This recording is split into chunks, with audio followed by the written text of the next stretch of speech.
السلام علیکم ورحمۃ اللہ وبرکاتہ۔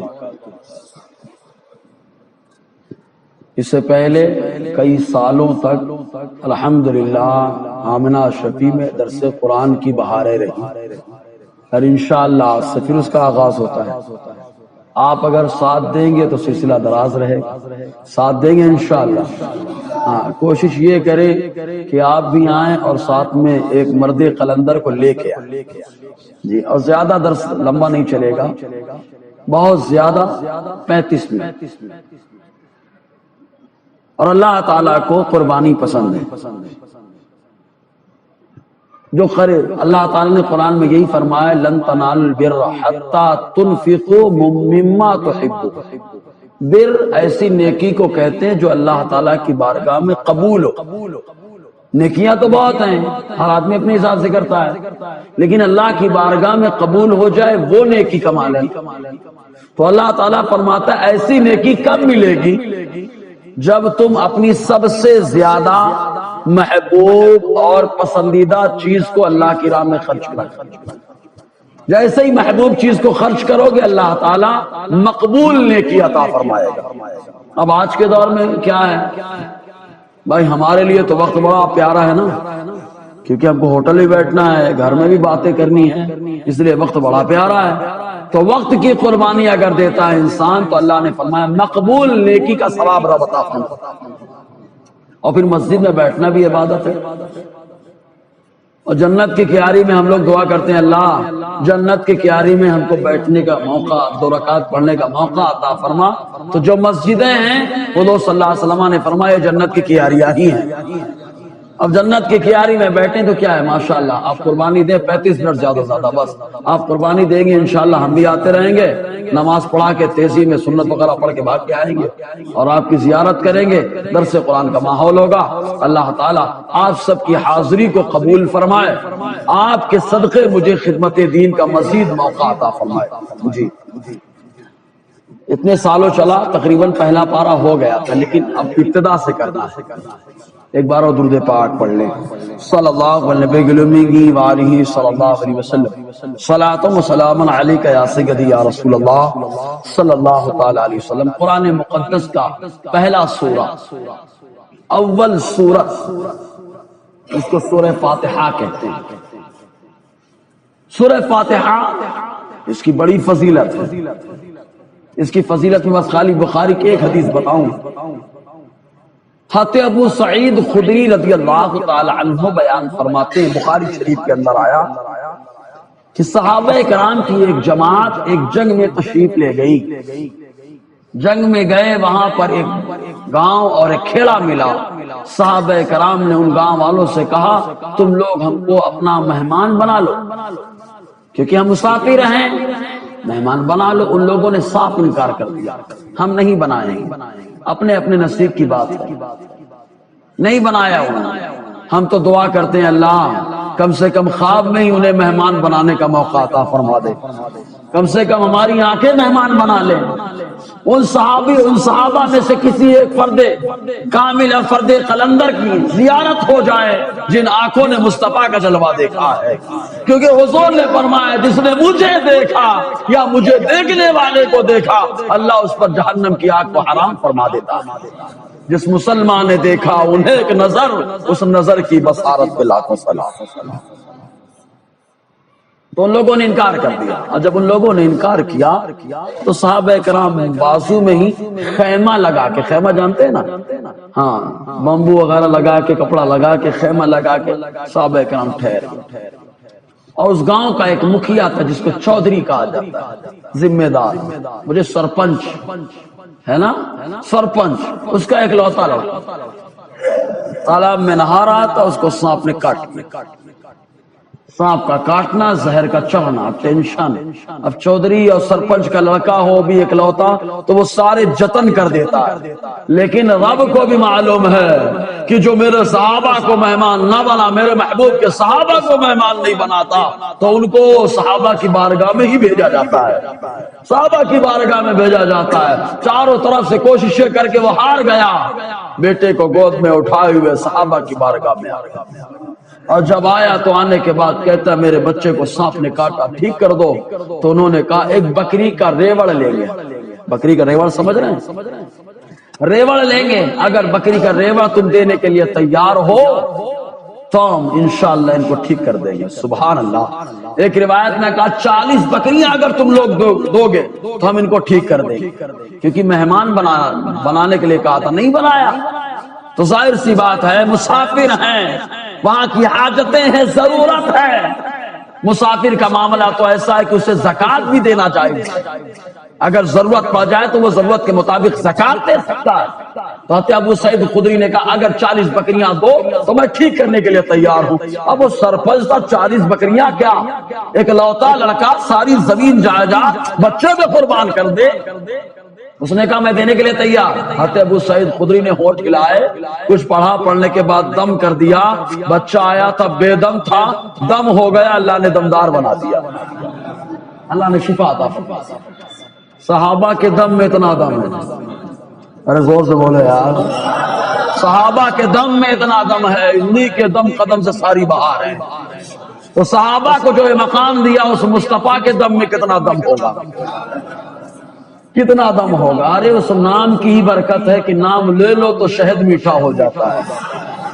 میرے اعلیٰ فرماتے ہیں لب پہ آ جاتا ہے جب نام جناب، منہ میں گھل جاتا ہے شہد نایاب. آقا علیہ السلام کا نام آتا ہے، نام کی برکت سے منہ میٹھا ہو جاتا ہے یار. اسی لیے تو جس کا منہ میٹھا ہوتا ہے پورا لڈو ہوتا ہے. الحمدللہ یہ تو ہمارا نصیبہ ہے نا یار کہ ہم سرکار کا نام لے لے کے اتنے میٹھے ہو گئے. سبحان اللہ.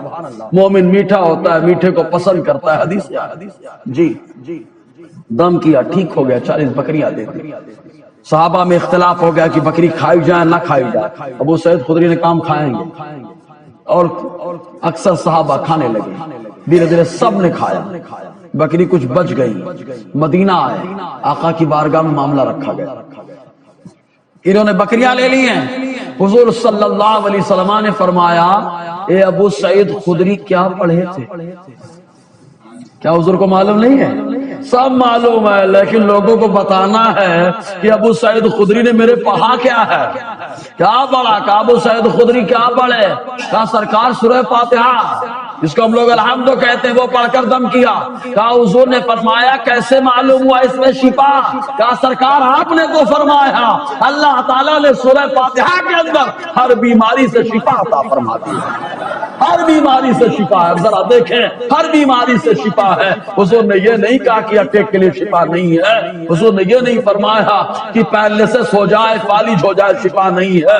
حضور نے یہ نہیں فرمایا کہ اس کے لیے نہیں، اس کے لیے نہیں. آقا نے کیا فرمایا؟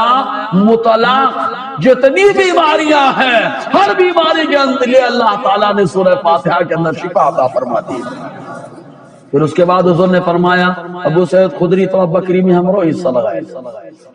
لوگ سے بولو نا یار، ہمارا بھی حصہ لگا لو، ہمارا بھی حصہ لگا لو.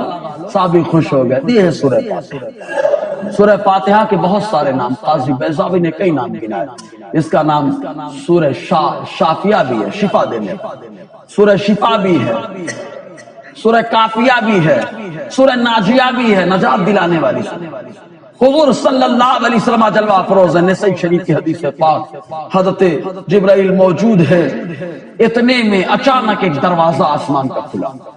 آسمان کا دروازہ کھلا، مسجد نبی میں میرے مصطفیٰ نے صحابہ نے سن لیا. دروازہ وہاں کھلے، مسجد میں سنے. کہا کتنی دور ہے؟ کہا 500 سال کی دوری ہے. ہم نہیں سمجھے یار، اگر سمجھ گیا تو بول دو یار. 500 سال کی دوری مطلب 500 سال لگے جانے میں. 500 سال لگے جانے میں ہمارے ہاں سائیکل سے کوئی مکہ جائے 1.5 مہینہ 2 مہینے میں پہنچ جاتا ہے، لیکن وہاں سے یہاں آنے میں 500 سال لگے. آقا فرماتے حدیث بعد میں آیا. کہا 500 سال میں دوری پہ جو آسمان ہے، دروازہ کھلا، کھٹ سے آواز ہوئی. مصطفیٰ نے مسجد نبی میں بیٹھ کر کے سن لیا. آقا نے بتا دیا اے امام احمد رضا کے ماننے والوں، 500 سال کی دوری سے جب میں سن رہا ہوں تو تم لوگ تو 2-3 مہینے کی دوری پہ ہو، تو وہاں سے پکارو، میں یہاں سن لوں گا. ہم یہاں سے پکارے وہاں وہ سنے مصطفیٰ کی سماعت پہ لاکھوں سلام. دور و نزدیک کے سننے والے وہ کان کان لالے کرامت پہ لاکھوں سلام. آقا نے سن لیا. جبرائیل کی طرف دیکھا, جبرائیل مسکرانے لگے. جبرائیل مسکرانے لگے کیونکہ حضور کے وزیر ہے نا, مسکرانے لگے. یاد رکھیں سب سے زیادہ جبرائیل ہمارے نبی کی بارگاہ میں کتنی بار رہے معلوم؟ کتنی بار آئے؟ 24,000 مرتبہ سرکار کی بارگاہ میں آئے. کیلکولیشن کریں گے نا تو ہر سیکنڈ 2 سیکنڈ کے بعد جبرائیل ملیں گے سرکار کی بارگاہ. علامہ زرقانی نے لکھا ہے. تو حضور نے دیکھا یہ وہ فرشتہ ہے جو کبھی آسمان پہ نہیں اترا, آسمان پہ نہیں اترا, لیکن یہ آیا تو آپ کی بارگاہ میں 2 نور لے کر کے آیا. ان میں سے ایک نور سورہ فاتحہ ہے, ان میں سے ایک نور سورہ فاتحہ. اندازہ لگائیں سورہ فاتحہ سورہ نور بھی ہے. کہا اے اللہ سورہ نور ہے یہ, اس کو تیرے محبوب کے سامنے نور کہا گیا. مطلب کیا؟ تو سورہ فاتحہ کا ورد کرتا رہے اللہ تبارک و تعالیٰ اس کے چہرے پہ نور پیدا فرماتا ہے. یہ اس کا مطلب یہ ہوتا ہے نور کا. تو سورہ فاتحہ بڑی شان ہے اس کی, انشاءاللہ تفصیل اور آئے گی. اب سورہ فاتحہ مکی ہے کہ مدنی ہے؟ ہمارے یہاں کہا جاتا ہے کیا مکی کی تعریف میں جو مکے میں اترے وہ مکی, جو مدینے میں اترے وہ مدنی. حالانکہ اس تعریف پہ کئی اعتراض, جو نہ مکے میں اترے نہ مدینے میں, اس آیت کو کیا کہیں گے؟ بہت ساری ایسی آیتیں نہ مکے میں اتری نہ مدینے میں اتری, تو اب کیا کہیں گے؟ تو ایک بڑی شاندار تعریف. حضور کی زندگی جو ہجرت سے پہلے کی ہے وہ مکی کہلاتی ہے, اور جو ہجرت کے بعد کی ہے اگرچہ مکے میں رہے مدنی کہلاتی ہے. حجۃ الوداع حضور نے مکے میں کیا کہ مدینے میں؟ حج کہاں ہوتا ہے؟ آخری حج حضور نے کہاں کیا, مکے میں کہ مدینے میں؟ مکے میں حج ہوتا ہے. میں تو سوال کر رہا ہوں خالی سمجھانے کے لیے, لیکن وہ زندگی سرکار کی مدنی کہلاتی ہے اگرچہ مکے میں ہے کیونکہ ہجرت کے بعد ہے. تو ایسے ہی صورتیں آیتیں جو ہجرت سے پہلے اترے ہیں ان کو مکی کہا جاتا ہے, اور جو ہجرت کے بعد اترے ان کو مدنی کہا جاتا ہے. سمجھو نا, جو ہجرت سے پہلے ہیں مکی ہے, جو ہجرت کے بعد ہے مدنی ہے. کچھ لوگوں نے یہ بھی کہا کہ آڈینس سامنے کو دیکھا جائے, سننے والا کیسا ہے. سننے والا اگر مکے کے لوگوں سے خطاب ہے تو کہا مکی ہے, اور مدینے کے لوگوں سے خطاب ہے تو کہا مدنی ہے. لیکن وہ تعریف بڑی پیاری لگتی ہے کہ ہجرت سے پہلے ہے تو مکی ہے, اور ہجرت کے بعد ہے تو مدنی ہے. جی سورہ فاتحہ. اب سورہ فاتحہ اس کی بڑی فضیلت خالی 2 سے اندازہ لگا لیں آپ. بسم اللہ الرحمن الرحیم, اللہ کے نام سے شروع جو نہایت مہربان رحم والا. لفظی اعتبار سے گفتگو بعد میں کریں گے, پہلے اللہ کا نام لینے سے فائدہ کیا ہوتا ہے اس پر تو آ جائے. اللہ کا نام لینے سے خالی اللہ کا نام ہی تو لینا ہے. ایک حدیث پاک میں آیا, حضور نے فرمایا, امام فخر الدین رازی نے تفسیر کبیر کے اندر لکھا, پہلے حصے میں فرماتے ہیں کسی کاغذ پہ اگر اللہ کا نام لکھا ہو, بسم اللہ الرحمن الرحیم لکھا ہو, اس کاغذ کو اٹھا کے کوئی بلند مقام پر رکھ دے تو اللہ تعالیٰ اسے جنت عطا فرما دیتا ہے. اب یہاں پہ ایک اصلاحی پہلو لیتا ہوں. ہم لوگ رکا چھپاتے ہیں, کس کا نام ہوتا ہے؟ بسم اللہ بھی ہوتا ہے, کہاں کہاں پھینکتے ہیں؟ گٹر میں بھی جاتے ہیں کہ نہیں جاتے؟ ایمانداری سے بولنا, گٹر میں, پاؤں میں. یار کیا ہے, اس سے بہتر ہے رکا چھپوانا چاہتے ہیں نا 6-7 روپے رکا جاتا ہے, اس سے بہتر ہے کسی عالم صاحب سے چھوٹا سا مضمون لکھا لے نکاح کے تعلق سے یا کسی اور تعلق سے, اور اسی کو چھپوا دینے, یا کسی کی کوئی کتاب ضرورت ہے وقت کی, اس کتاب کو چھپا کے دعوت نامہ بنا دے. فائدہ کیا ہوگا؟ ایک تو نام پامال نہیں ہوگا, دوسرا فائدہ کیا ہوگا, ایک عالم کی کتاب چھپ جائے گی, تیسرا فائدہ کیا ہوگا, لوگوں تک دین کی باتیں پہنچ جائیں گی, چوتھا فائدہ یہ ہوگا کہ جب وہ کتاب کھولیں گے تب آپ کے شادی کو یاد کرتے رہیں گے. سمجھ رہے نا فائدہ کتنا ہے. اب آپ کو سودا کرنا ہے, دیکھنا ہے گھر کا ماحول. ہمارا کام ہے بنانا. لوگ بولتے ہیں ماحول بنتا نہیں. بھائی بنتا کیوں نہیں, بناؤ تو پہلے. بولے کھانا بنتا نہیں ہے, ارے پکاؤ تو پہلے تب تو بنے گا. کہ ایسے ہی چاول رکھے لگے پک جائے گا؟ پکانا پڑے گا، کچا ہوگا لیکن پکے گا، تو ماحول بنائیں گے، کوشش کریں گے تو ماحول بنے گا۔ جی ایک حدیث پاک میں آیا حضرت موسیٰ علیہ السلام کے پیٹ میں درد ہوا، رب کی بارگاہ میں عرض کیا اے اللہ میرے پیٹ میں درد ہے، تکلیف ہے، تفسیر کبیر پہلا حصہ، میرے پیٹ میں درد ہے۔ اللہ تعالیٰ نے فرمایا فلاں جھاڑ پہ چلے جاؤ اور اس کے پتے توڑ کے کھا لو میرا نام لے کر۔ کیا لے کر کے؟ میرا نام لے کر، آسان لفظ بسم اللہ پڑھ کر، بسم اللہ کا نام لے کھا لو۔ حضرت موسیٰ علیہ السلام گئے، جانے کے بعد پتے کو توڑا، بسم اللہ پڑھا، کھایا، پتا پیٹ میں گیا، اللہ نے شفا عطا فرمایا، اللہ نے شفا عطا فرمایا، اللہ نے شفا عطا فرمایا۔ پھر کچھ دنوں کے بعد ایک دم آرام رہا، پھر کچھ دنوں کے بعد پھر درد شروع ہو گیا۔ پھر درد جب شروع ہوا تو موسیٰ علیہ السلام خود سے چلے گئے اور جا کر کے یوں ہی پتے کو کھا لیا، درد بڑھ گیا، درد بڑھ گیا۔ جب درد بڑھا موسیٰ علیہ السلام نے اللہ کی بارگاہ میں عرض کیا مولا پہلی بار گیا، تیرا نام لیا، پتا کھایا، آرام مل گیا، اب گیا کچھ جیسے ڈرا کھایا، کچھ نہیں ملا، بڑھ گیا۔ اللہ کی بارگاہ میں عرض کیا، اللہ تعالیٰ نے فرمایا موسیٰ کیا تمہیں نہیں معلوم کہ پتا یہ حقیقت میں شفا نہیں دیتا، یہ تو ذریعہ بنا تھا، تم نے میرا نام لیا، ہم نے شفا عطا فرما دیا۔ تو یہیں سے عقیدہ کلیئر ہو گیا کہ نام خدا سے شفا ملتا۔ سمجھ رہے نا؟ دوائیں تو بہانہ ہیں، دوائیں تو بہانہ ہے۔ ہمارے یہاں اگر بسم اللہ پڑھ کے کوئی دوا کھائے تو لوگ کہتے ہیں حضرات بسم اللہ پڑھ کے کھا رہے ہو، گولی دواؤں میں برکت ہو جائے۔ عجب حال ہے یار، گولی دواؤں میں برکت ہو جائے گی؟ ہاں ہم کہیں گے بلا شبہ برکت ہوگی، لیکن دوا یوں ہی کھاؤ گے تو ریئیکشن بھی ہو سکتا ہے، غلط اثر بھی ہو سکتا ہے۔ لیکن بسم اللہ پڑھ کے اگر آپ نے کھا لیا تو جو اس کے غلط اثرات ہونے والے ہیں، ریئیکشن ہونے والا ہے، بسم اللہ کی برکت سے وہ ریئیکشن ختم ہو جائے گا۔ بسم اللہ کی یہ برکت ہوگی۔ اب حدیث پیش کر دوں اس پہ۔ ایک یہودی نے حضرت خالد ابن ولید سے کہا اے خالد ابن ولید اگر تمہارا مذہب اسلام حق ہے تو تم زہر پی لو، تم کو کچھ نہ ہو، میں ایمان لے آؤں۔ کیا چیلنج کیا تھا؟ زہر پی لو اور زندہ رہو، کچھ نہ ہو تمہیں، میں ایمان لے آؤں۔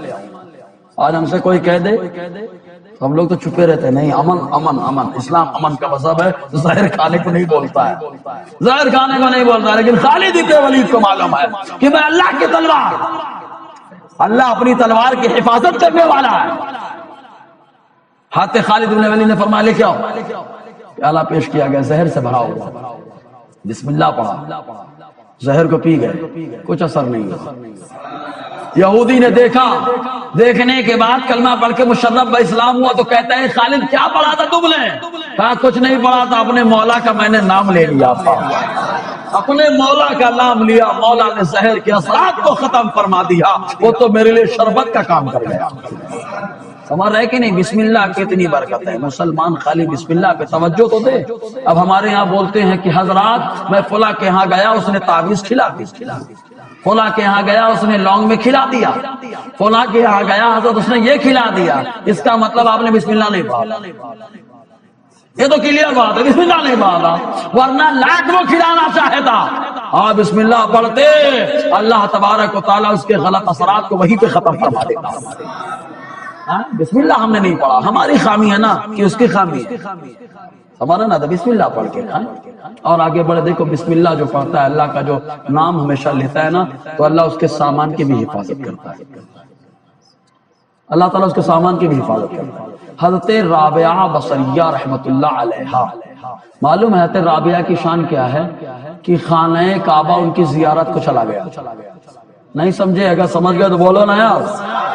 خانہ کعبہ ساری دنیا اس کی زیارت کرے، ساری دنیا خانہ کعبہ کی زیارت کرے، خانہ کعبہ رابعہ بصریہ کے لیے چلا گیا۔ اب آپ کوئی پوچھے حضرت یہ کیسے ہے تو بہت سنو، مسئلہ سن لو۔ فتاوی عالمگیری، فتاوی شامی، میں نے ڈائری میں سب لکھ کے رکھا ہے، کے اندر مسئلہ لکھا ہوا ہے کہ خانہ کعبہ جو قبلہ ہے ہمارا وہ وہاں کی فضا ہے، ہوا ہے، اگر وہ عمارت وہاں سے ہٹ جائے، کسی ولی کی زیارت کو چلی جائے، فتاوی شامی اور عالمگیری میں ہے، وہاں سے چلی جائے تو بھی قبلہ وہ فضا ہے، وہ عمارت نہیں۔ کیوں لکھا ہے مسئلہ؟ مسئلہ لکھنے کی وجہ کیا پڑ گئی؟ مطلب ان کو معلوم ہے کہ خانہ کعبہ جاتا آتا رہتا، اسی لیے اعلیٰ فرماتے ہیں سارے اقطاب جہاں کرتے ہیں کعبے کا طواف، اور کعبہ کرتا ہے طواف درے والا تیرا، کیونکہ ولیوں کی زیارت کو کعبہ جاتا۔ سمجھ رہے کہ نہیں؟ جی۔ تو رابعہ بصریہ رحمت اللہ علیہا کا معاملہ کیا ہوا کہ یہ تہجد کے وقت، تہجد کے وقت دروازہ کھول دو تو یار ظاہر سی بات ہے کچھ چور اچکے کود پڑتے ہیں۔ اب ان کو یہ نہیں سمجھتا ہے کہ جو پیسہ رکھا ہو سکتا ہے لڑکی کی شادی کا پیسہ، چوری کر لیں گے تو ماں باپ پھانسی بھی لگا دیں گے، ایسا بھی ہو سکتا ہے نا۔ جب قطروں کو یہ نہیں سمجھتا کہ آدمی کے پیسے جیل سے پیسہ نکال لے، ہو سکتا ہے آدمی روڈ پہ آ جائے، معلوم نہیں کیا کیا کر لے، ان کو یہ نہیں سمجھتا۔ بڑی حیرانی کی بات ہے یار کہ معلوم نہیں کس مقصد سے آدمی پیسہ رکھے ہو۔ کمال یہ نہیں اتنی محنت کرتے چوری کرنے کے لیے، یا تھوڑی محنت حلال روزی میں کر لیتے۔ آقا نے فرمایا اس لقمے سے بہتر کوئی لقمہ نہیں ہے جو انسان اپنی محنت سے کماتا اور کھاتا ہے، اس سے بہتر کوئی لقمہ نہیں ہے۔ ابا کما کے دے ٹھیک ہے حلال ہے کھا لو، بھائی کما کے دے حلال ہے کھا لو، دوسرے رشتہ دار کما کے دے کھا لو، حلال ہے، لیکن بہتر لقمہ کون ہے؟ خود محنت کر کے کماؤ کھاؤ۔ آقا فرماتے وہ بہتر ہے، وہ بہتر ہے۔ جی۔ تو رابعہ بصریہ رحمت اللہ علیہا نے دروازہ کھولا، ایک چور گھس گیا گھر میں چوری کرنے کے لیے، پورا سامان سمیٹا، بھاگنے لگا دروازہ پر، دروازہ بند، سامان رکھ دیا، دیکھتا ہے دروازہ کھل گیا، پھر اٹھاتا ہے سامان، بھاگنے لگا، پھر دروازہ بند۔ 3 بار اس نے ایسا کیا، تیسری بار ایک دم حیران ہو کے سامان کو پٹکا زمین پر، جیسے ہی رکھا غیب سے آواز آئی، اے چور سون، جو بندی میرا نام لیتی ہے اس کے سامان کی حفاظت کرنا میرا کام ہے۔ تو جو اللہ کا نام لیتا ہے اللہ، اب جب اس کی سامان کی حفاظت کرتا ہے تو سوچو اس کی جان کی کتنی حفاظت کرتا ہوگا۔ یہ ہجومی تشدد کا معاملہ ہے، لوگ ٹینشن میں رہے، لیکن جو بندہ اللہ کا نام لیتا رہا، خدا کی قسم اللہ اس کی حفاظت فرمانے والا، اللہ کا وعدہ سچا وعدہ ہے۔ ارے یہ تفسیر کبیر کے اندر ہی آیا کہ ایک عارف باللہ، نام نہیں ذکر کیا، بس خالی بعض العارفین لکھا ہوا ہے، ایک عارف باللہ نے اللہ کا ولی بکریاں چلا رہا تھا، اب بکریوں کے ساتھ بھیڑیا بھی آ کر کے وہیں ٹہلنے لگا، بھیڑیوں کی پوری جماعت آ گئی، اور بکریوں کے ساتھ بکریاں چل رہی ہیں، بھیڑیا کھیل رہے ہیں۔ ایک شخص کا وہاں سے گزر ہوا، اس نے کہا یہ کیا بات ہے، بھیڑیا سمجھ رہے نا جو بکری کھا جاتا ہے، بکریوں کو کھانے والا بھیڑیا یہ بکریوں کے ساتھ کھیل رہے ہیں، کیا بات ہے؟ تو اس نے کہا کہ بکریوں اور بھیڑیوں میں کب سے صلح ہو گئی، مطلب کب سے دوستی ہو گئی؟ تو بکری کے چرانے والے چرواہ نے کہا جب سے چرواہے نے عبادت کر کر کے اللہ تعالیٰ سے صلح کر لی ہے، ہماری صلح اللہ سے ہو گئی، اللہ نے ہماری بکریوں کی صلح بھیڑیوں سے فرما دی۔ ذرا سوچے آپ، آدمی ادھر ادھر کدھر کی ٹھوکریں کھاتا ہے لیکن اللہ کی بارگاہ میں نہیں مانگتا، اللہ سے سوال نہیں کر پاتا۔ معلوم حضرت سلیمان علیہ السلام کے زمانے میں بارش نہیں ہو رہی تھی، سوکھا پڑ گیا تھا، قحط تھا، اتنا زیادہ قحط پڑا کہ لوگ اتنے پریشان کہتے سلیمان علیہ السلام سے کہا ایسا کریے دعا کے لیے باہر چلے آپ دعا کریں۔ حضرت سلیمان علیہ السلام نے کہا ٹھیک ہے لوگوں کو جمع کرو، چلے میدان میں استسقاء کی نماز پڑھیں، بارش کے لیے نماز پڑھیں، دعا کریں۔ سب جانے لگے، ایک چونٹی اپنے پچھلے دونوں پاؤں پہ کھڑی ہو گئی اور آگے کے دونوں اٹھا دیا. اللہ تعالیٰ کی بارگاہ میں دعا کرتی ہے اللہ میں بھی تیری مخلوق میں سے ایک ادنا مخلوق ہوں، اے اللہ ہمارے اوپر اپنے صفت رحمان کا اظہار فرما، بارش نازل فرما. اس نے دعا کی. سلیمان علیہ السلام نے کہا اب ہم کو دعا کی ضرورت نہیں ہے، اب ہم کو دعا کی ضرورت نہیں، دعا ہو گئی. لوگوں نے کہا کس نے کی؟ کہا ایک چونٹی نے دعا کی، اللہ تعالیٰ نے اس کی دعا کو قبول فرما لیا. بارش ہوگی، بارش ہوگی، بارش ہوگی. یہ دعا کی اہمیت سمجھیں، خود کریں دعا. آج لوگ جو ہے نا ان سے دعا کراتے، ان سے دعا کراتے، ماں باپ سے نہیں کراتا. مجھے بڑی حیرانی ہوتی ہے یار، ان سے دعا کی گزارش، دعا کر دیجئے. ٹھیک ہے وہ کریں گے، اچھی بات ہے، ایک مومن بھائی کے لیے دعا کرنا چاہیے، اچھی بات ہے، اس میں کوئی خرابی نہیں ہے. لیکن سوال یہ کہ مومن بھائی دعا کرے، دعا قبول ہو جائے ضروری بھی نہیں نا، دعا قبول ہو جائے ضروری بھی نہیں نا. لیکن اگر نبی اپنی امت کے لیے دعا کرتا ہے تو اللہ تعالیٰ اس دعا کو قبول فرماتا ہے. حدیث پاک میں ہے جیسے نبی کی دعا امت کے لیے قبول ہوتی ہے، ایسے ہی ماں باپ اگر اپنے بچوں کے لیے دعا کرتے ہیں اللہ دعا کو قبول فرماتا ہے، دعا قبول فرماتا ہے. کیا شان ہے، اندازہ لگا. اور جو اللہ کا نام لے تو بسم اللہ، اللہ کا نام لے، اللہ کے نام سے. ایک اور موقع، ایک اور. فرعون جانتے کتنا خدائی کا دعویٰ کیا تھا نا. اللہ تعالیٰ نے جب وادی مقدس طوا میں موسیٰ علیہ السلام کی تربیت فرمائی، حکم دیا جاؤ موسیٰ اپنے بھائی ہارون کو لے کے جن کو وزیر تمہارا بنایا گیا، جاؤ فقولا لہ قولا لینا. جانا تبلیغ کرنا لیکن نرم بات کرنا، نرم بات کرنا. موسیٰ علیہ السلام نے کہا مولا نرم بات فرعون سے؟ اللہ تعالیٰ نے فرمایا موسیٰ نرم بات کرنا. کیوں؟ اللہ تعالیٰ نے فرمایا موسیٰ تم اس کے کفر کو دیکھ رہے ہو، تم اس کے کفر کو دیکھ رہے ہو تو سختی کا ارادہ ہے. میں یہ دیکھ رہا ہوں کہ اس کے محل پر میرا نام لکھا ہوا ہے، جس کے محل پہ میرا نام لکھا ہے کہیں نہ کہیں اس کے دل میں میرا نام ضرور موجود ہے. اب اندازہ لگائیں اللہ کا نام محل پہ لکھا تو نام گفتگو کرنے کا رب نے حکم دے دیا. تو جو بندہ ہمیشہ اللہ اللہ کرے دنیا میں بھی اللہ حفاظت کرے، قبر میں جائے تو عذاب قبر سے بھی اس کی حفاظت فرماتا ہے. حدیث قدسی ایک بات اور اہم، دل دل دل اللہ کی محبت، رسول کی محبت. ہم لوگ کہتے ہیں ہم اللہ سے محبت کرتے ہیں، اپنے رسول سے عشق کرتے ہیں. ارے یار یہ اللہ کی محبت رسول کا عشق ہر جگہ نہیں آتے.